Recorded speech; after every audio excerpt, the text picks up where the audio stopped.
So hello everyone, thanks for joining us today for this webinar about CIRA's 2023 grant application process. My name is Caitlin Sears, I'm Grants Coordinator here at CIRA.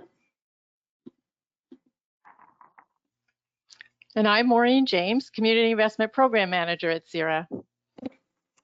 We'd like to acknowledge that we're speaking to you today from the unceded, unsurrendered territory of the Anishinaabe Algonquin Nation, whose presence here reaches back to time immemorial, the city colonially known as Ottawa. Right now we have our cameras on, but for the remainder of the presentation, we will turn our video off so that you can focus on the presentation. This webinar is intended for people interested in preparing a grant application for our 2023 funding call, which is open until 2 p.m. Eastern Time on April 12th. A recording of this webinar will be available next week through the CIRA website in the same section where you registered to attend today. A few logistical details. Given the large number of people participating in the webinar today, you are muted. Please type your questions in the right-hand panel and we will make sure to answer them at the end of the presentation. If you can't see the control panel, please click on the orange arrow to expand it. If you are having trouble accessing the questions panel, you can also send any questions to grants@cira.ca and we will respond after this session. So in this session, we will cover the application timeline and grant overview, funding areas and funding restrictions, eligibility review and evaluation criteria, application guidelines, and finally we'll conclude with a Q&A session. So our organization is CIRA, the Canadian Internet Registration Authority based in Ottawa, Ontario. We are best known for our role managing the .ca domain on behalf of all Canadians, and we currently have more than 3 million .ca domains under management. In addition to .ca, we also offer related cybersecurity products and services. CIRA's goal is to ensure a trusted internet for all Canadians. As a nonprofit organization, it's part of our mission to give back to Canada's internet. Through our NetGood program, we set aside millions of dollars each year from the sales of .ca and related services to bridge the digital divide and address some of Canada's most pressing internet challenges. Our grants program is central to CIRA's NetGood initiatives, and that's what we're here to talk to you about today. Since 2014, we have funded 201 projects with $10.45 million, and this is our 10th year offering grants. So we'll begin with an overview of the application timeline and this year's grant call. So here is an overview of the timeline. The application period opened on March 2nd and it closes on April 12th at 2 p.m. Eastern Time. We emphasize the time zone in the deadline because we have applicants across the country and our online system does not accept late applications. It automatically closes at the 2 p.m. Eastern deadline. So make sure you know what time that is for you in your time zone. From March 2nd to April 12th, we will review applications on an ongoing basis up until that 2 p.m. deadline. After 2 p.m. on April 12th, we can no longer accept applications. That's why we can't emphasize enough to get your applications in early, and here's why. When your application is submitted into our online system, CIRA staff review it to ensure it is eligible and complete, and we will send you a follow-up email if anything is missing or incorrect. Typically, half of the applications submitted require some adjustment before they can be accepted. Some reasons for this include missing documentation, sections left blank in the application form, or budget revenues and expenses not matching. Up until 2 p.m. on April 12th, you will have the opportunity to correct your application and send it back to us. But if anything is missing after that 2 p.m. deadline, your application will be rejected and you will not be able to move forward in the process. So our number one piece of advice is to not wait until the last minute to apply. Please submit your application well before the deadline so we can review it and you will have time to make any adjustments required before the deadline. Only complete eligible applications will be forwarded to the evaluation panel for review. If your application passes the eligibility review, it moves on to review by the evaluation panel. The panel reviews projects over a period of about 1 month and will make decisions in late June. Their recommendations for which projects to fund are provided to our board of directors for approval at the end of June. We notify all applicants of the outcome of their application by email by the end of July. If your project is chosen, you will receive a letter from us in July outlining the requirements for receiving the grant. So for planning purposes, in your application, you would consider mid-July your start time for any CIRA funding. So let's take a look at the specifics of this year's grant call.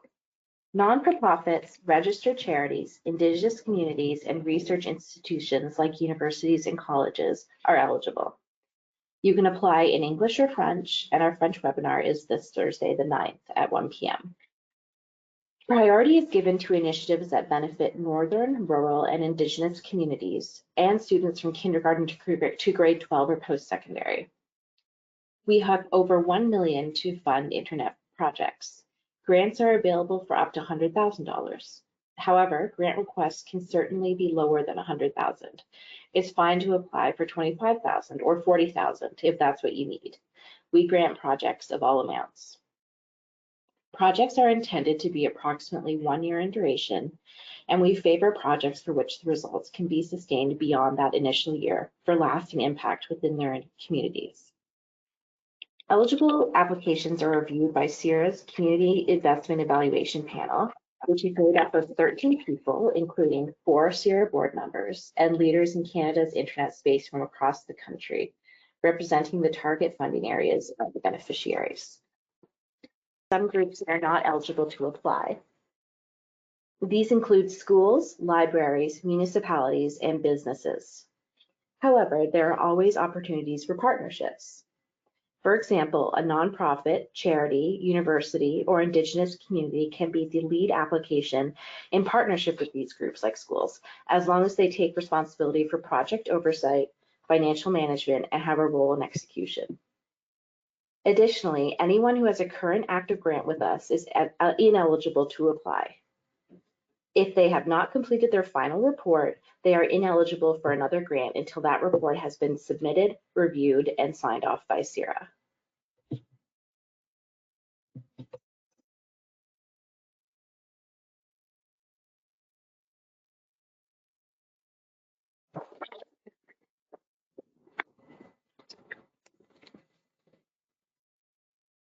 Okay, do you want to move on to the next slide, Maureen?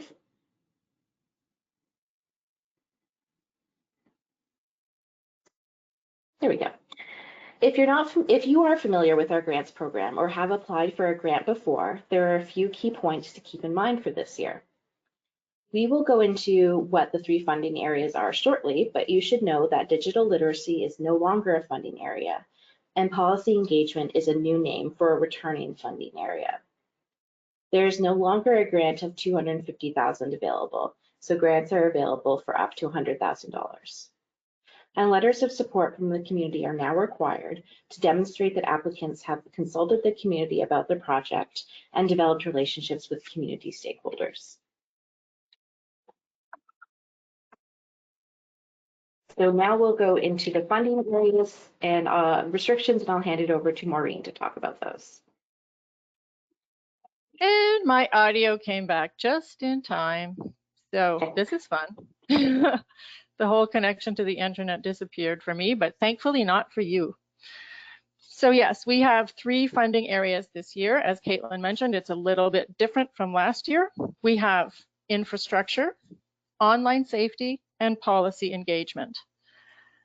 And for the 2023 year, we are especially seeking projects that benefit Northern, rural, and Indigenous communities and students from kindergarten to grade 12 and post-secondary. Our first funding area is infrastructure, where we fund connectivity research, feasibility studies, core infrastructure, last mile connectivity services, and operational solutions that increase performance, lower costs, and improve data sovereignty. In many cases, we know that infrastructure projects can be quite expensive, so it is completely fine to apply to CIRA for a partial funding for a much bigger initiative. For example, if you're already getting provincial or federal funding or expect it and need match funding, or you have private sector partnerships, Or if you need funds for things like community engagement or feasibility studies, that's where a CIRA infrastructure grant can come in. So we'll tell you about one example. Here's one from a recent project that was funded. CIRA contributed to a multi-million-dollar project for the Coastal First Nations Great Bear Initiative Society, in which they are working to bring critical digital infrastructure to the Coastal First Nations communities in British Columbia. Specifically, the project is supporting the development of community-owned and operated ISPs to deliver high-speed internet through the region, as well as increasing performance to the universal standard of 50/10 megabytes per second, where they previously lacked internet of this standard. The Great Bear Initiative Society saw a need for this infrastructure to be implemented in the community, so they are helping connect the community on a digital level, resulting in over 6,000 people living in the Coastal First Nations having access to the internet. And in particular, this grant that they got from CIRA was for match funding towards this much larger initiative, as well as for community engagement and digital readiness for the various nations that are involved in the project. Some other examples of things that we funded under infrastructure include wireless hotspot lending and specific instances of fiber or different types of connectivity in various First Nations like Malahat, Takla Landing, and Lakamo. Those are some recent projects that we funded. And you will see a list of the projects on our website if you look there to see the types of things that we fund in each area. The next funding area is a new area. It's called online safety. And it's kind of a bridge between our former area, digital literacy, and cybersecurity. In this area, where our focus is on projects that focus on preparing Canadians to use the internet safely and confidently, building knowledge and protection against threats like misinformation, online harms, privacy intrusion and surveillance, harassment, cyberbullying, and gender-based violence. So very specific focus on safety as opposed to general digital literacy. One example here of something that we funded that is relevant is the New Brunswick Community College, who identified a gap in education curriculum where students lacked any real hands-on experience to learn about cybersecurity and critical infrastructure. And New Brunswick itself is quite a critical infrastructure hub in Canada. So they decided to teach students the role cybersecurity plays in infrastructure. So it was a partnership project. They decided to develop a critical infrastructure security operations center, which is really a training center for elementary and post-secondary students. The project is increasing cybersecurity knowledge by providing a place, a space, an actual room full of computers and equipment where the students are learning about attack simulations as well as awareness and detection training. The center has been successful in providing the students with experimental experience in cybersecurity and continues to look for ways to expand its reach and potential. And really, it's been a great opportunity for students to learn about careers in this space that they wouldn't have otherwise. Some other projects that we funded in online safety, there's one with McGill University, who has put together, who's putting together an online assembly for students to actually share their perspectives, for youth to share their perspectives on cybersecurity and online safety in Canada, which will then be used to influence policymakers. The British Columbia Civil Liberties Association recently released resources for students and educators on digital rights and particularly on smartphones for youth at school. Very interesting content around that one. We have after school training workshops in cyber safety training taking place in Prince Edward Island. The Canadian National Institute for the Blind is doing a project on online participation in spaces safely for youth with sight loss. So there's a lot of different examples of these kinds of projects on our website. And finally, the third area, policy engagement. This area is not new, but it was previously known as community leadership. So when you look at our site for example projects, you'll see them named community leadership projects. We changed the name to help clarify the types of projects we fund that align with CIRA's mission. So in this case, we fund events, research, and policy ecosystem work that broadens public awareness, understanding, and engagement in domestic internet policy and governance.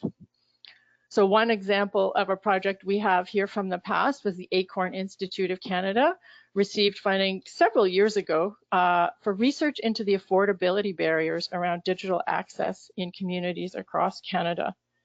Their report found that digital literacy skills and affordable digital services such as Wi-Fi were necessary for low-income community members to participate in the digital economy.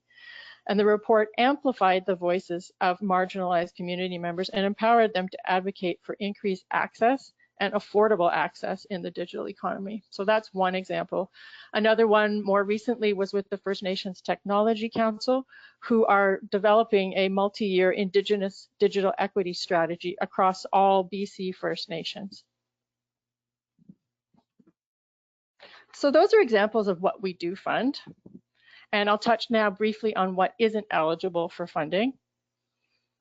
We did mention that schools, libraries, municipalities are places that we don't fund, but we do fund projects, but it is possible through partnerships for those entities to be able to get funding.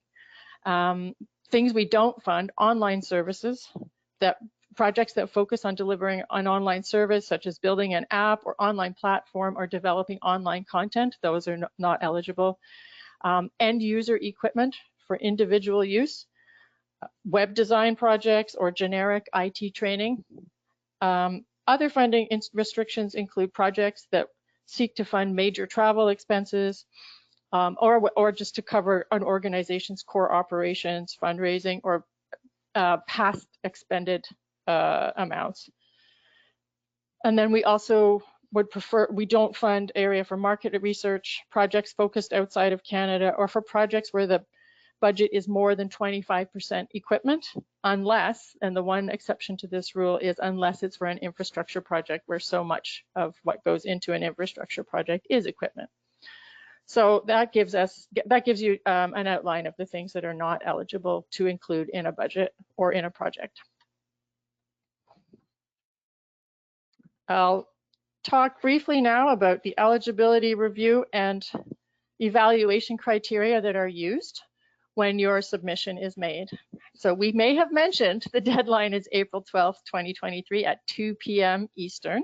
That is the one thing we want you to take away from this, because we don't want you to miss the deadline. And as Caitlin mentioned, we do review projects on a rolling basis up until that deadline to make sure they are complete. When you submit your application, and we've already had some submitted, you submit what you hope is a complete application. You've followed all of the instructions from this webinar and on our website, and you get an automatic acknowledgement from the system. So watch for that. It should come to your regular email, but check your spam.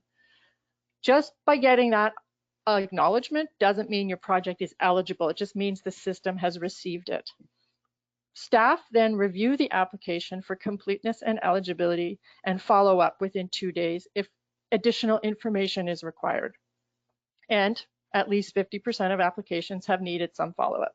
So please be on the lookout for follow-up messages, because we itemize in those messages the kinds of things that are missing from your application and the things that need to be fixed by the April 12th at 2 p.m. Eastern deadline, so that the application can move to the next stage.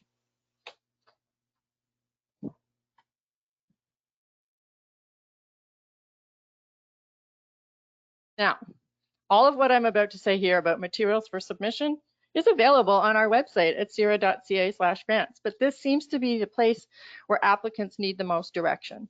So here's some advice. First,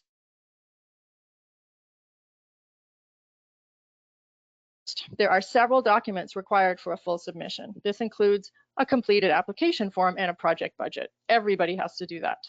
In addition, other materials that are required that you need to have ready are proof of eligibility.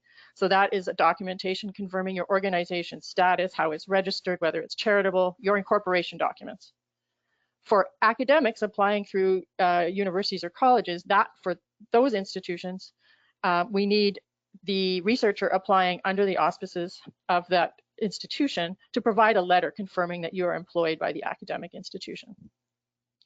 But different from those academic applications, nonprofits, charities, and Indigenous communities must all provide a list of your board of directors with the board members' contact information, including organizations, titles, their role in the community. So who are they when they're not on your board?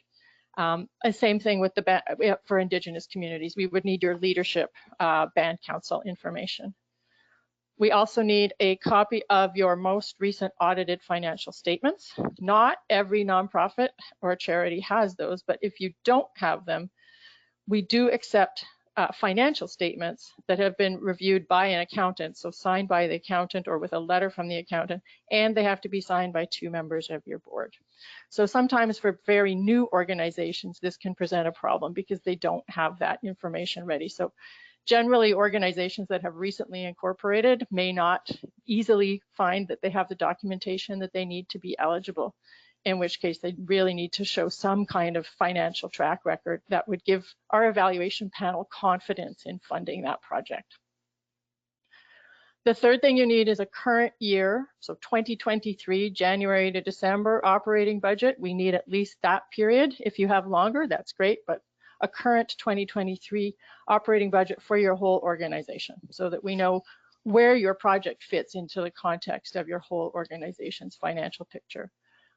And then new for this year's grants call, we also ask for letters of support from the community stakeholders that you expect to benefit from your project. And this is to demonstrate that you have involved the community in your project and developed relationships to help the project succeed. So all of this information gets submitted through our online application system, through a number of things called tasks. And these are the materials that are checked internally at CIRA for completeness before your application can move forward to the evaluation panel. So as we mentioned, at least 50% of applications need corrections or additions. And that's why we want you to submit early so that we can get you through that process.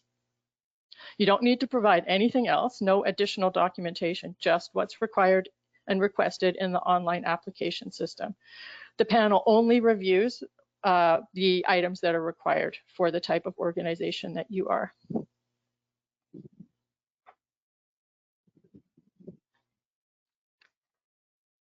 Once a project has made it through that April 12th deadline and is eligible, it moves it forward to be evaluated by our community investment evaluation panel, and they score the proposal out of 100.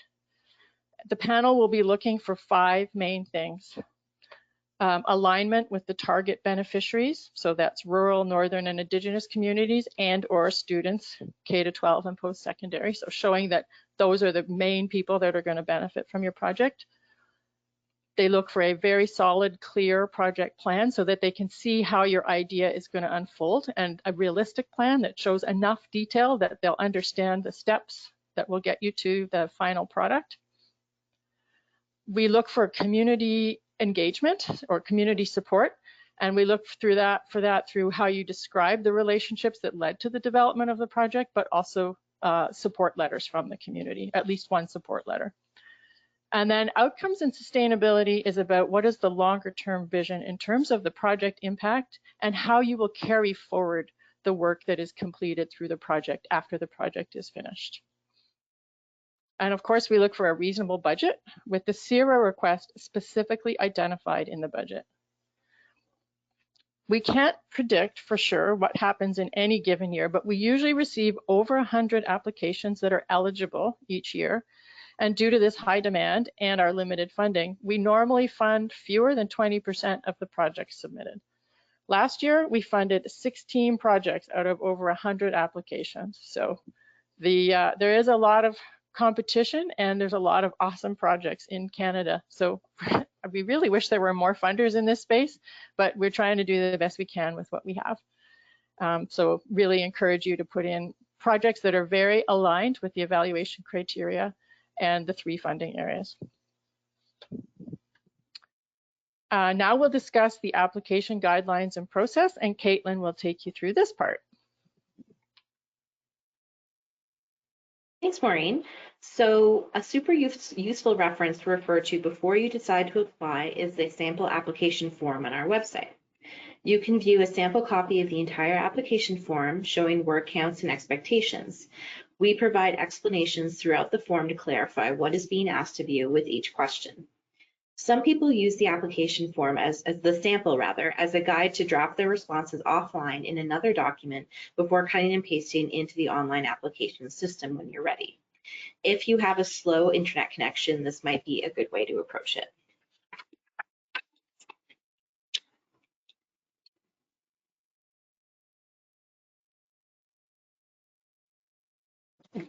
So applications are submitted online at cipapplication.cira.ca. You can see the link there at the top, through a grants platform we've customized on SurveyMonkey Apply.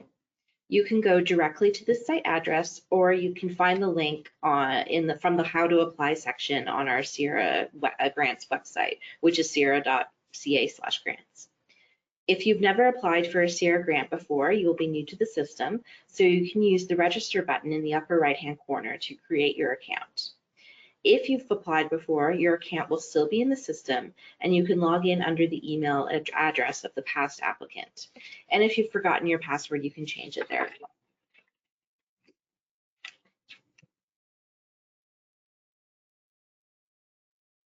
So this is what it looks like when you log into our online application system. You will see the first set of tasks that you need to complete on the desktop. The application form is one task, the budget sheet is another task, and the rest of the required attachments are listed as individual tasks. Once you identify your organization type, like a nonprofit, a charity, or Indigenous community, or a research institution, within the application form, and you complete and submit the application form, additional tasks relevant to your type of organization will appear. The tasks and documentation required differ depending on your organization type. Also on the left-hand side, you can see that you can add other people called collaborators if you want multiple people working on your application. Once you submit all the relevant documents, one task remains before your application submission is complete. A representative in your organization with signing authority must complete the authorization form, confirming that they approve the application form and budget. The final step in the process is to click on Submit. You'd be surprised how many people miss this step. Don't miss it or your application will never reach us. And prior to pressing Submit, you can make changes to any part of your application, the uploads, the application form, and so on. Once you press Submit, you can no longer make any changes and your application is moved on to CIRA's eligibility review stage. And you can also download a copy of your application at any time. So the project budget sheet is an Excel form that must first be downloaded through the online application system, filled out offline, saved, and then re-uploaded into the system. So here are a few tips for completing the budget form. Your total revenues must match your total expenses. Please present your total project budget. If the total project budget is greater than the amount being requested from CIRA, please show the other sources of funding you are seeking or have already confirmed. Also, please ensure you reflect the value of all in-kind contributions within the revenue and expenses section. We also ask you to please show the specific line items for which you are requesting funding from CIRA if you have other contributors. CIRA doesn't fund ongoing core costs or full-time staff positions, but you can present the costs of delivering a project. And if that includes staff time, that's fine. You can show, for example, a project coordinator and the percentage of time they are allocated to the project and also their rate of pay for that work. You can also allocate up to 15% of your grant request towards project administration, which means the overhead costs of delivering the project, like rent and accounting and management, things that make it possible for your project to run at all.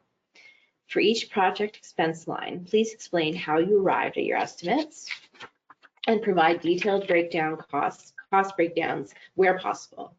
For example, show hourly rates, the breakdown of equipment costs, or estimates for all aspects of travel, like flights, accommodations, and meals. Keep estimates on file if you receive quotes from potential vendors. And finally, the financial request from CIRA must be in line with your organization's size and capacity.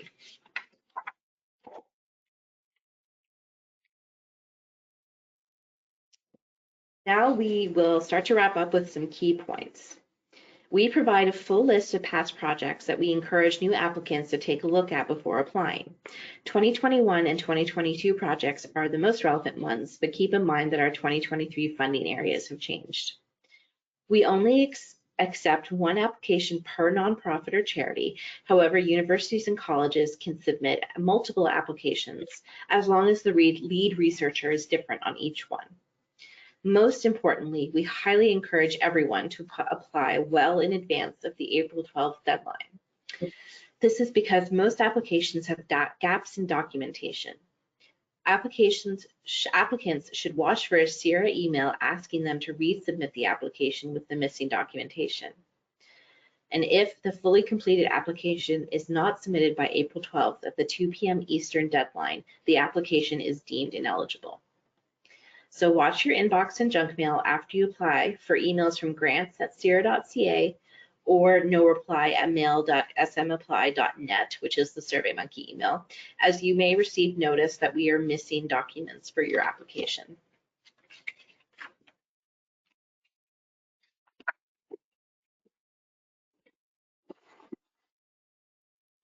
So ask yourself before applying, is my organization or community eligible to apply?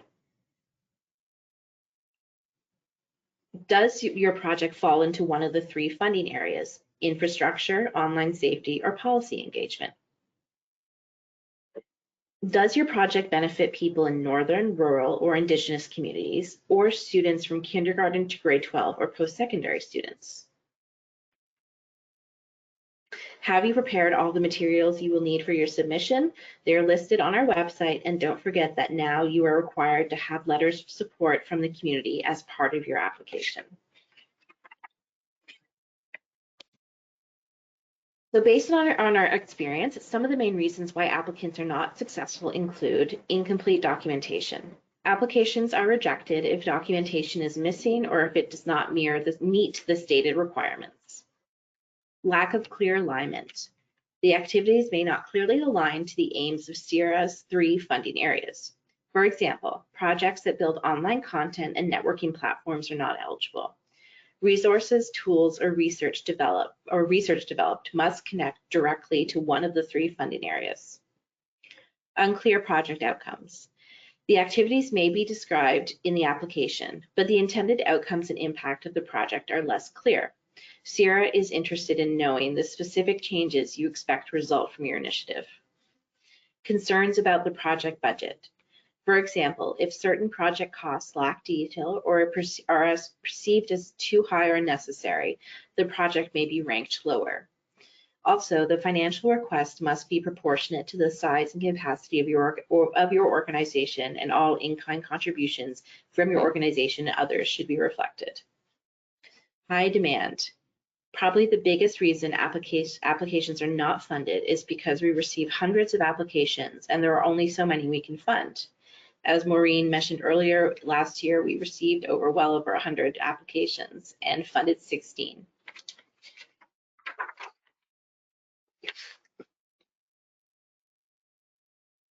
So the best place for information is on our website, cira.ca/grants. And if you click through, you will find information on how to apply, the kinds of projects we fund, examples of past projects we funded, and all the information that you'll need to prepare your submission.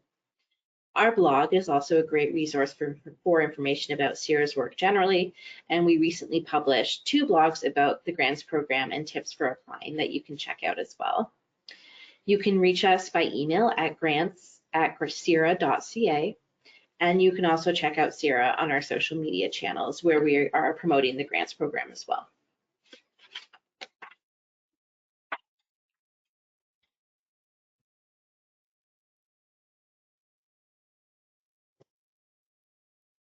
What?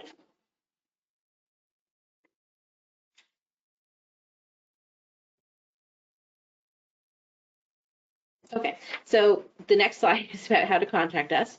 The best way to contact us is, as I said, grants@cira.ca, and you can also reach out to SurveyMonkey for technical help with your application. So that was a lot of information to take in one go. We have time now to answer any questions you may have. So please submit them into the little box there. Problems we're dealing with. Hi there, I'm back. Oh, there she is. So sorry, I really have no idea what's going on here, but this has never happened before. So we have a lot of questions that have come in. Yeah, unfortunately, Maureen, I just can't see the chat box at the moment. I will try to figure that out. That's okay, I can see them all in front. So I'll start with Okay. the first one and we'll get through as many as we can. The first one is, hi, on the funding front, how is the funding paid out over the project period? It is paid out in one lump sum at the beginning. Next question. Are universities eligible for funding if the application is driven by an Indigenous-led entity within the university? Yes. In that case, if the entity within the university is its own organization, it could apply, like if it's a nonprofit or if it's a project of the university, as long as there's a clear established relationship between the two and you could make that clear in the documentation you provide. Can't see why that wouldn't be eligible. Next question, are startup not-for-profit organizations ineligible? How do you define startup? For us, what the evaluation panel looks for is organizations that have some kind of track record of managing projects and funding, which is why we ask for audited financial statements, budgets, that kind of information. So if you've just started up, it's sometimes difficult to provide that kind of information. So that's where we kind of suggest if it's a brand new organization, maybe wait till next year or the year after so that you've established a track record for your organization. It's not impossible, but you would have to think what in your case, if you're brand new, would satisfy an evaluation panel that you have the financial and management capacity to take on a project. So that's the recommendation there. I have one question that has an acronym in it and I'm not familiar with the acronym. So if the person, Jeff Mole, asking it has that acronym ERP, you can put it lower down and let me know what that is. Next question. For the policy engagement projects, what are the expectations beyond substantive research, such as surveys, focus groups, stakeholder consultations? I think the expectations are, yes, doing that kind of research, but also if there are plans to actually use that for advocacy or for influencing policymakers, those are the kinds of things that we would be looking for. So research is often part of that, but also engaging, having community workshops around a topic or finding ways to get into government spaces to advocate, or depends on what your topic is, but those would be the kinds of things we would look for. Would development of tech infrastructure for delivery of online learning on mental health to K-12 qualify? I'm thinking not quite, but I also see you there. I don't know if that's the same question or if Mark and Mallory are together, because I think they are, but I'm not sure. I think I will leave the question about the Anishinaabe Aski Nation because it's so detailed. I will follow up with that one by email. So after this call. Okay, funding restrictions. Online services. Would funding be available to fund resources and lessons for students in K-12 that are delivered through an online platform for teachers to use in the classroom, or would that be considered restrictive because it's delivered through an online platform, not a printed resource? We don't specify that printed resources need to exist. Online platforms, if the teaching, if the lessons are related to one of CIRA's 3 funding areas, so infrastructure, online safety, or policy engagement, how you deliver it isn't of concern to us. It's the kinds of projects that we're saying are not eligible are when it's an app that's being developed that isn't related to our 3 funding areas, or an online platform that isn't related to our 3 funding areas. What most matters is what is the difference that's going to happen in the community as a result of the project. So making a platform wouldn't be enough. It would have to deliver something that results in some kind of change in the community. How likely is it that a project related to policy engagement that doesn't focus on Indigenous communities or students will be funded? Well, looking at the evaluation criteria, we have 20% of the project score is based on reaching those communities. So if there is zero connection to those communities in the end result of what a project in policy engagement is doing doesn't reach those communities, then obviously it would get a lower score. But if there can be made some kind of connection to reaching those communities and show that as part of the project plan and strategy, then then it would still be eligible, but if it's not going to score lower if there's no direct connection to those communities. So that's a question that the applicant would need to consider. Next question, can we download a list of application questions to prepare for submission?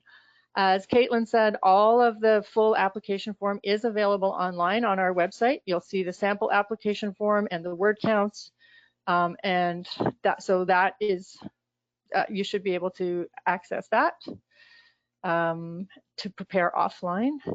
And yes, letters of support are required for all applications. It could just be one letter or multiple, but that is how the evaluation panel is going to know that your community is engaged in the project, the benefits of the project, or that there's demand. Someone asks, why are businesses excluded? Because CIRA has to draw some lines around who we can help. Often businesses have more opportunity to access resources than nonprofits, registered charities, Indigenous communities, and research at universities. So we can't do it all. We also see lots of examples where business is able to move into these spaces. If there's a way that for a rural location to partner with some economic development nonprofit, that might be a way to look at possibilities. So as long as the lead on the project is one of our eligible groups and they are managing the project, so they're responsible for the project, signing off on the contract, etc., there may be possibilities you could explore there. Is there a list of previous grant recipients? Yes, if you go to our website, if you're looking through the CIRA.ca/grants section, in one of the first or second pages, you'll see a link to the list of previously funded projects, and they're all there. There is no list of eligible expenses listed on our website. Generally, the costs of delivering what you are planning, like if it's program people, if it's some equipment to make sure that people can do the job, there is a 15% allowance, up to 15% for just the fact of your organization's existence or what you need to exist as an organization to be able to deliver a project. Things that would, as we mentioned, that are not allowable would be a project that is mostly equipment, for example, unless it's an infrastructure project. So there's not a lot of things that we discount or say no to in terms of expenses, but the evaluation panel does look carefully at budgets because they're all from across Canada, First Nations, different communities, and they know what things cost in different places. So they do give a close eye. So the more detail you can provide, the better. Yeah, the selection percentage. So the successful projects is about 15% each year. It's between 15 to 20% of projects that come in get funded. So, you know, that's not super high, but gives you an idea of the likelihood. Can an organization be a project partner but not lead applicant while also submitting their own application? Yes, I would say yes. The panel will notice that, and I can't say whether that would bias them one way or another, but if they are separate applications, I can't see why not. It's not, I mean, unless it's very obvious that the same organization is benefiting a lot in both, then it might seem a little questionable.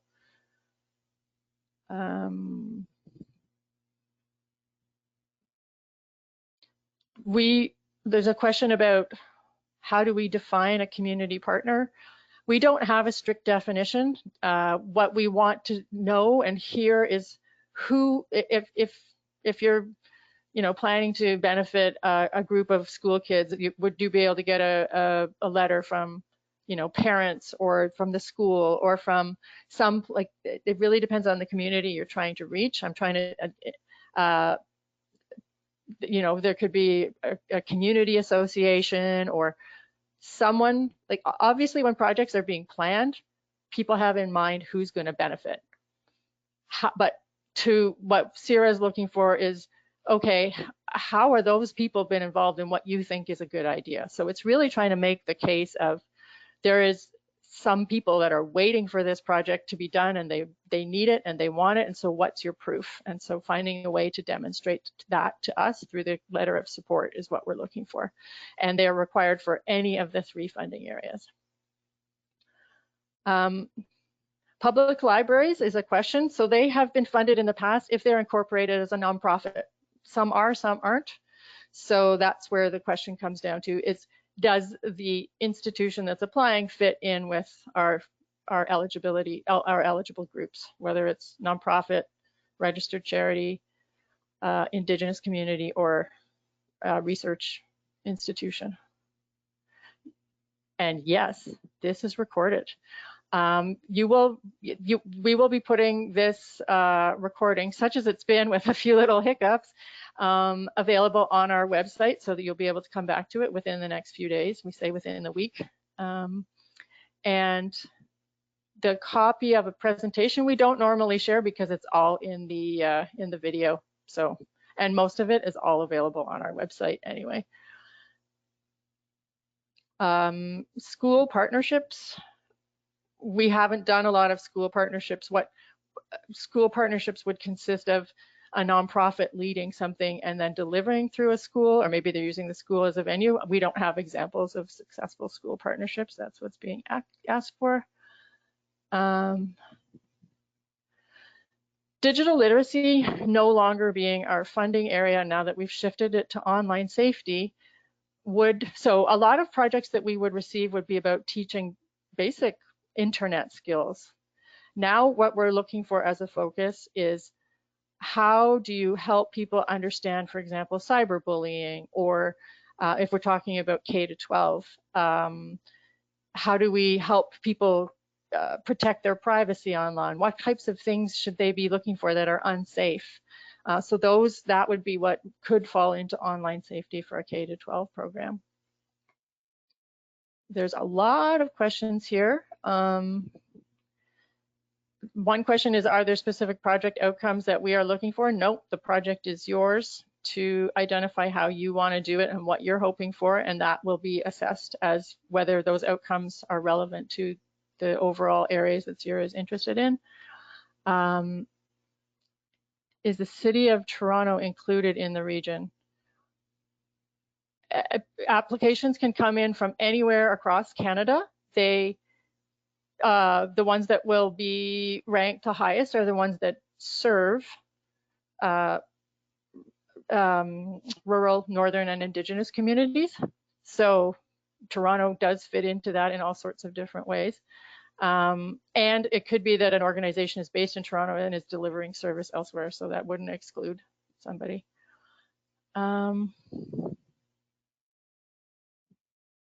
Okay, sorry, I'm just scrolling through a big long list here. I'm getting through it.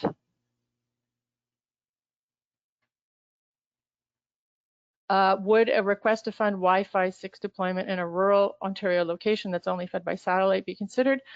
Yeah, a K to 12 camp. You would have to make the case for it, but it wouldn't. I don't think it wouldn't be considered. It's an option. People have to choose different options that work for the communities that they're in.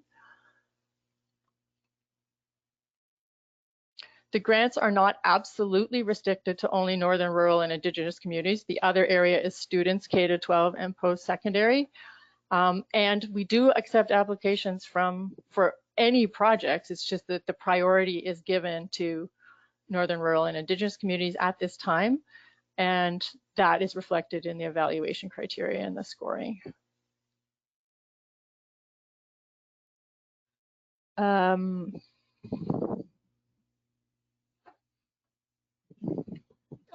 Our charity's IT infrastructure is currently overseen by the library's IT department. In our municipality, we would like to oversee our own IT infrastructure and support. That one is tricky. I'm not sure if that's just a transfer or if you're developing something new that would be very available to the public. Like, how is it different from what exists already? When I read it, it sounds like a change in name only or a change in ownership only. But if there's actually a new initiative being developed there, then yes, that would be eligible.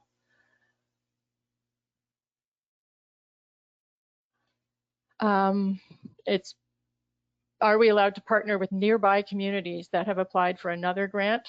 If that grant is to us or to another place, I'm not sure. So I think we'll follow that one up later. If we submit before the deadline, your team will review our submission and may get back to us, providing an opportunity to edit our application as long as we resubmit before the deadline. Yes, and the opportunity to edit would be really like what we're doing is checking for completeness of documentation, not to rewrite your project, basically. We do, if we think something doesn't fit our 3 funding areas, we'll let you know, and that would be considered ineligible. Like it wouldn't move forward unless you rethought the project to make it fit. So we do give you feedback when something doesn't seem to fit at all, and we give you feedback when the documentation is incomplete.